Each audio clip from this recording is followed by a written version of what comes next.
Welcome to episode 13 of A Journey Through Papua New Guinea History. My name is Kemelo Gima. In this episode, we tell the story of a New Island man named Hosea Linge, a church leader, a teacher, a wartime survivor, and an author. His life reminds us that history is not shaped only by governors, soldiers, and colonial officials. It is also shaped by ordinary men and women who show courage, patience, and commitment in their daily work as teachers, pastors, parents, and community leaders. Hosea Linge is also remembered for something more remarkable. He was one of the very few writers of Papua New Guinea at a time when almost all written accounts about this country were produced by outsiders. More than that, he was the first Papua New Guinean to have his writing published as a book. Hosea Linge is actually the author of two books shown here. The first one was published in 1932 and the second one in 1978, 5 years after his death. These books remain rare and precious. They are history written from inside village life itself, not by outside observers, but by someone who lived it, understood it, and cared deeply about preserving it for future generations. Today we briefly explore the life of a man who helped give the people of Papua New Guinea their own voice in history.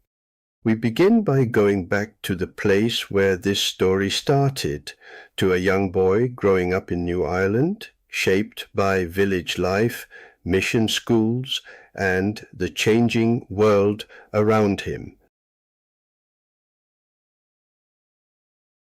Hosea Linge was born in the 1890s in Kono, a village on the west coast of New Ireland, shown on this map.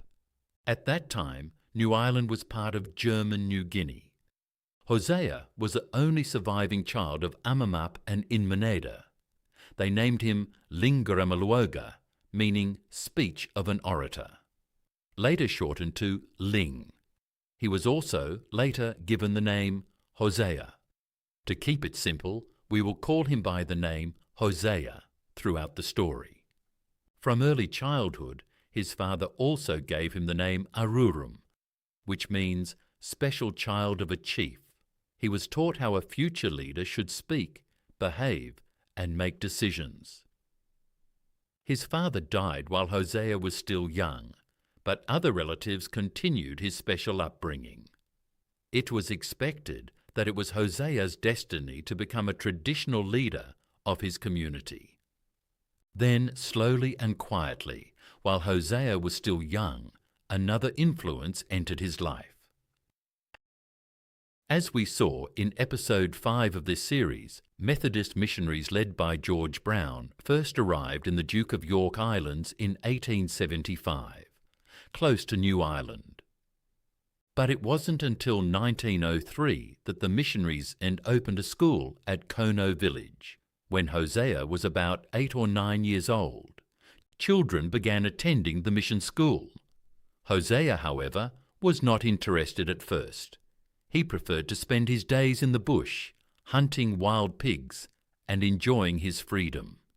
It was not until 1909, when he was about 15 years old, that he finally agreed to go to school.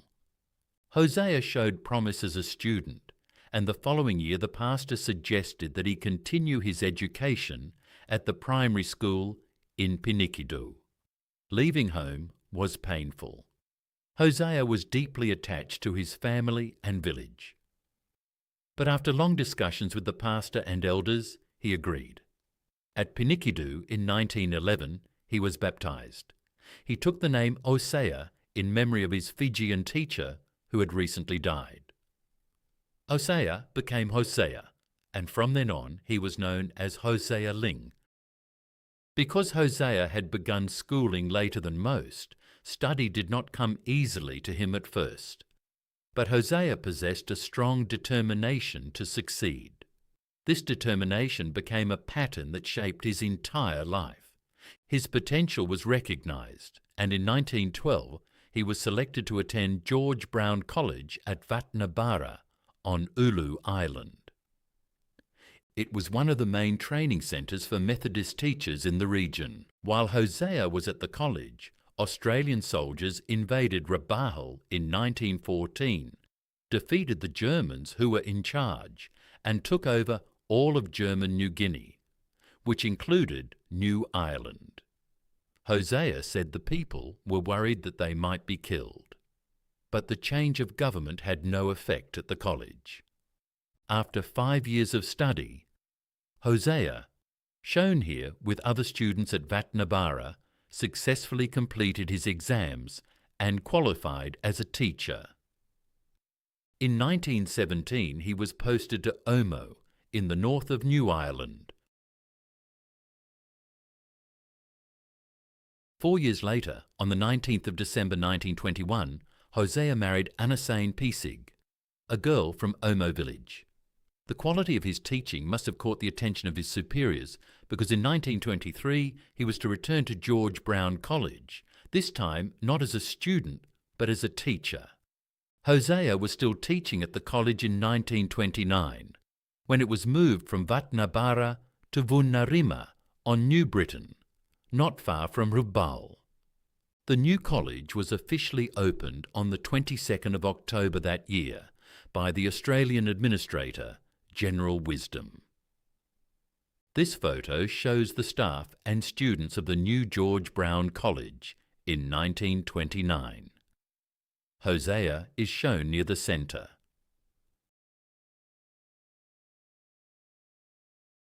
In August 1930, Hosea's wife, Anasane, tragically died during surgery at the mission hospital. Hosea was overwhelmed with grief. He later wrote, "The load of sadness nearly crushed me. For a while he gave up teaching and returned home, but gradually found the strength to return to Vunarima." To help him recover from his loss, one of the mission teachers, Ella Collins, encouraged him to write about his experiences and emotions. Writing became a form of healing. He began recording memories of Anasane, his childhood, his faith, and traditional life in New Ireland. In 1932, his work was published as a book called The Erstwhile Savage. He wrote in Kuanua, the language of the Tolai people, which was used as a common teaching language by the Methodist missionaries, and it was translated into English by Ella Collins. It was a historic achievement, the first book to be published by a Papua New Guinean author. The book is a personal account of his own life, tracing his journey from village upbringing to Christian faith and leadership. Alongside his spiritual transformation, he records in detail the beliefs, customs, and social life of his people, preserving valuable knowledge of New Ireland culture while reflecting on his own changing understanding of it. Hosea continued teaching at Vunarima, and in May 1937 he witnessed the devastating eruption of the Martupi volcano near Rabaul, which destroyed villages and killed many people. He wrote, "It was a fearful thing. Many people died that day." In December 1938, Hosea married again. His second wife, Rodi Mangan, came from his home region and had completed her education at the girls' school at Vunarima. At the time, things were going well for Hosea. He was nominated with 5 others for special training to become a minister. In 1941, when his training was completed, he was sent to Pinikidu, his first posting as a probation minister.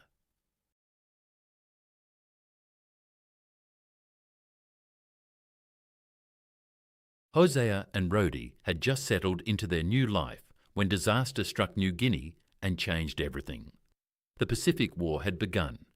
Japanese ships sailed to New Guinea, and on the 23rd of January 1942, their troops came ashore on New Britain and New Ireland. Within days, they took control and spread rapidly through the surrounding islands, killing or capturing almost every European soldier and civilian. Almost overnight, Hosea found himself in a position he had never expected. New Ireland was suddenly without any overseas church leaders. With only one other probationary minister, Aminyo Bale from New Britain, he was now one of just 2 Methodist ministers left on the entire island. Methodist leaders managed to send messages to Hosea and Aminyo, telling them that they were now in charge of the Methodist mission throughout New Ireland. They were instructed to continue their work as best they could, even though fighting was spreading across the region. Hosea was responsible for the northern part of the island, while Aminyo was in charge of the south. It was an enormous responsibility for 2 newly appointed probationary ministers. After the message, they had no further contact with the outside world for the next 3.5 years. Aminyo, who was stationed at Namatanai, was treated harshly by the Japanese and was forbidden to preach. In the north, the Japanese commander advised Hosea not to travel about, but he was less strict in enforcing this order. Hosea quietly ignored the advice and continued his work, patrolling throughout the north, baptizing people, holding prayer sessions, and conducting church meetings.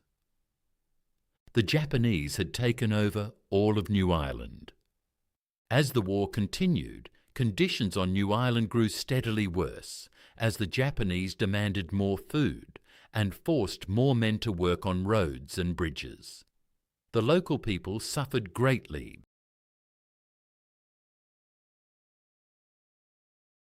By 1943, the war began to turn in favour of America and its allies, and by 1944 their aircraft were heavily bombing Japanese positions all across New Ireland. Bridges, buildings, trucks and towns were bombed. The local people suffered greatly.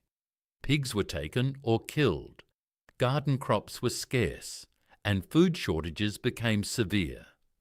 Many people died of starvation, including Japanese. Hosea was forced to hide from the bombing like everybody else.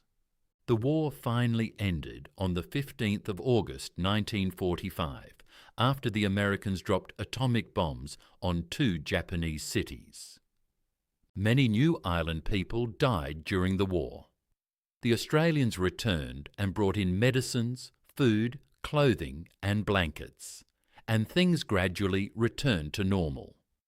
Australian missionaries also returned, and Hosea was able to resume his work openly.